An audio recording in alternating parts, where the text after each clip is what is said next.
নমস্কার বন্ধুরা, আমি সুস্মিতা রান্নাবান্নায় স্বাগত জানাচ্ছি। তোমরা সবাই কেমন আছো? আশা করি ভালোই আছো। আজকে তোমাদের কাছে আমি একটি নতুন ভিডিও নিয়ে এসেছি, হোমমেড আবির। তোমরা খুব কম খরচে কম সময়ে একদম বাড়িতে কোনো ক্ষতি না করা আবির বানিয়ে নিতে পারবে, তারই আজকে ভিডিও নিয়ে এসেছি। এখানে আমি গ্রিন ফুড কালার নিয়েছি। এই 3-4 চামচ জলের মধ্যে আমি এই ফুড কালারটা দিয়ে দিচ্ছি, দিয়ে ভালো করে মিশিয়ে নেব জলের সাথে।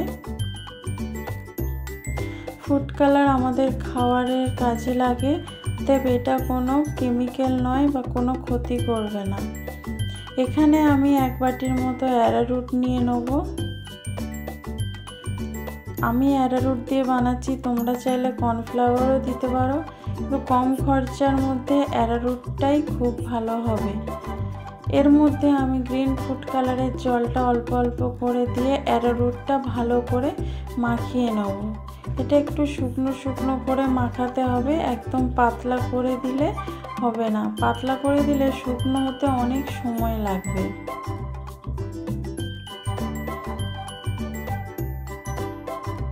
দেখো আমার পুরোটা মাখানো হয়ে গেছে। এরকম শুকনো শুকনোভাবে মাখিয়ে নিতে হবে। দেখতেই পাচ্ছ কত সুন্দর কালারটা এসেছে। এবার এটাকে রোদে শুকনো করে নিতে হবে। একদিনের রোদেতেই এটা শুকিয়ে যাবে।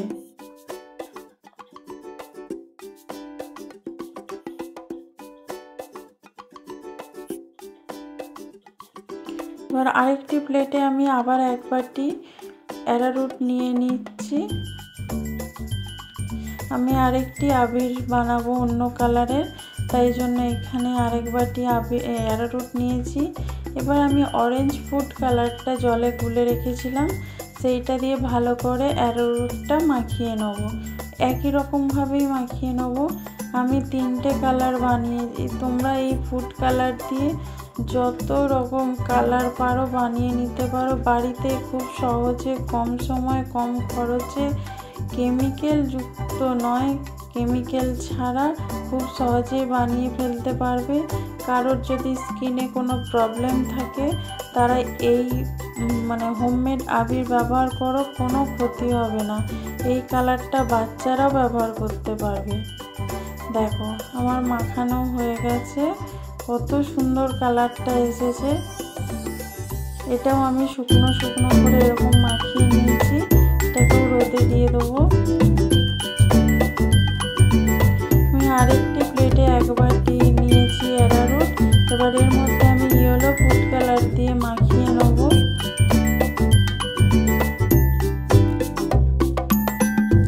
এই আবিরটা ছোট থেকে বড় সবাই ব্যবহার করতে পারবে, কারো স্কিনের কোনো ক্ষতি হবে না।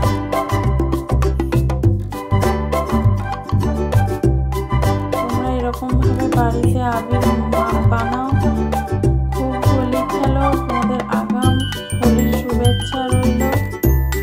এখানে আমার 3টে আবির বানানো হয়ে গেছে, শুকনো করে নিয়েছি।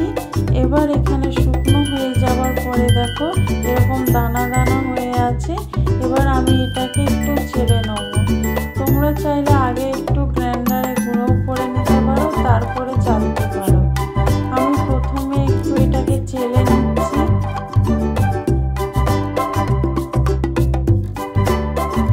এবার এই ছাঁকনিটার সাহায্যে এরকম করে নাড়িয়ে নাড়িয়ে আমি একটু চেলে নিচ্ছি। দেখো এই যে মোটা দানাটা, এটা আমরা গ্রাইন্ডারে দিলে খুব ভালোভাবে গুঁড়ো হয়ে যাবে।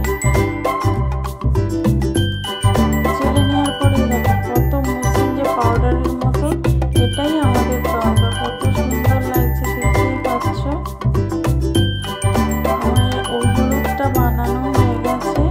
এবার আমি অরেঞ্জ কালারের যেটা আমি বানিয়েছিলাম, এটা অনেক দানা দানা হয়ে আছে, তাই আমি আগে একটু গ্রাইন্ডারে গুঁড়ো করে নেব। গ্রাইন্ডার জারের মধ্যে আমি গুঁড়ো করে নিয়েছি। গুঁড়ো হয়ে যাওয়ার পরে আমি ছাঁকনিতে দিয়ে এটা চেলে নিচ্ছি। তাহলে যদি কোনো মোটা দানা থেকে যায় তাহলে সেইটাই ছাঁকনির মধ্যে চলে আসবে। যখন তোমরা এই রংটা খেলবে তখন মুখে কোনো দানা মানে অংশ লাগবে না, পুরো পাউডারের যে স্মুথ অংশটা সেটাই তোমরা ব্যবহার করতে পারবে। দেখো আমার পুরোটাই হয়ে গেছে। আমি একই রকমভাবে গ্রিন কালারটাও বানিয়ে নেব। এটা গ্রাইন্ডারে দিয়ে গুঁড়ো করে নিয়েছি, দেখো গুঁড়ো করে নিয়েছি। এবার আমি ছেঁকে নেব। এটা একটু ভিজে ভিজে আছে, আর একটু শুকনো করতে হবে গ্রিন কালারটা, তাই জন্য এরকম লাগছে। এই ভিডিওটা তোমাদের যদি ভালো লেগে থাকে লাইক কমেন্ট শেয়ার করো। খুব ভালো লাগলে বন্ধুদের সাথে শেয়ার করো। আমার ভিডিওটা কেমন লাগছে প্লিজ